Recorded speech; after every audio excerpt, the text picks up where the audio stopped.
नमस्कार विद्यार्थी मित्रांनो, आज आपण वयोवारी पाहतोय. तर वयोवारीमध्ये अशा प्रकारची गणिते विचारली जातात. तर बघा, पहिलं गणित काय दिलेलं आहे. बऱ्याच परीक्षेमध्ये वयोवारीवर गणितही विचारली जातात, त्यामुळे तुम्ही बऱ्याच प्रमाणात त्याची प्रॅक्टिस करून ठेवा.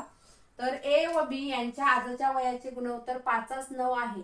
तर ए चे वय 20 वर्ष असेल तर बी चे वय किती, असा प्रश्न विचारलेला आहे. तर आता ए आणि बी यांच्या वयाचे गुणोत्तर किती आहे? 5:9. मग आपण काय घेतलंय की 5x म्हणजे ए चं वय किती आहे? 5x आहे. बी चं वय किती आहे? 9x आहे.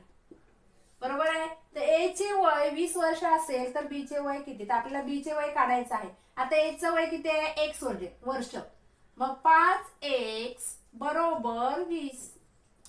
x बरोबर 20/5 बरोबर चिन्हाच्या पलीकडे आणले.